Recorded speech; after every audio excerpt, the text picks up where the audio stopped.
Hello বন্ধুরা, welcome back to my channel. Hope you guys all are fine. তো আজকে আমি একটা নতুন ভিডিও নিয়ে তোমাদের সামনে চলে আসছি। এটা আমি ডেলি ব্লগের মধ্যেই একটা ব্লগ। তো আজকে আমি চলে এসেছিলাম শিলিগুড়িতে, আমি থাকি, তাও আমি এখন এনজিপিতে আছি। এনজিপিতে একটা ফেমাস রোল খেতে আসছিলাম, সেটা ছিল মাটন এগ রোল। তো এখানে বানানোটা আমি পুরাটা তোমাদেরকে দেখাইনি, তো আমারও তো দেখেই এত খিদে পেয়ে গেছিলো, এরপরে ভিডিও করতে পারিনি। এই দেখো রোলটা, দেখতেই পাচ্ছ কতটা ডিলিশিয়াস লাগছে, আর খেতেও কিন্তু দারুণ টেস্টি ছিল। কি বলবো বন্ধুরা, দারুণ খেতে। এই দেখো, এই দেখো ভিতরের স্টাফিংটা দেখো, জাস্ট বুঝতে পারবে কতটা ইয়ামি খেতে। তারপরে আমি একটা কোল্ড ড্রিঙ্কস খেয়ে নিয়েছিলাম।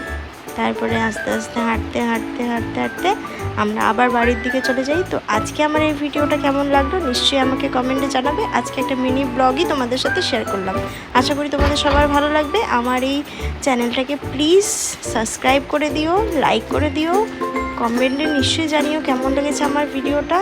আর প্লিজ ভিডিওটাকে পারলে প্লিজ শেয়ার করে দিও। দেখা হচ্ছে নেক্সট কোনো ভিডিওতে, ততক্ষণের জন্য। ও হ্যাঁ বন্ধুরা, আরেকটা জিনিস তোমাদেরকে দেখাতে ভুলে গেছিলাম। আমরা যখন ওদিক থেকে আসছিলাম তখন দেখছিলাম এখানে একটা কীর্তন হচ্ছিল, যেহেতু রথ চলছে আর উল্টো রথ অব্দি এইটা কিন্তু চলতে থাকবে, তাই আমরা এটা রাস্তার মধ্যে দেখতে দেখতে আসছিলাম। তো আজকের এই ভিডিওটা আমি এখানেই শেষ করছি। দেখা হচ্ছে নেক্সট কোনো ভিডিওতে, ততক্ষণের জন্য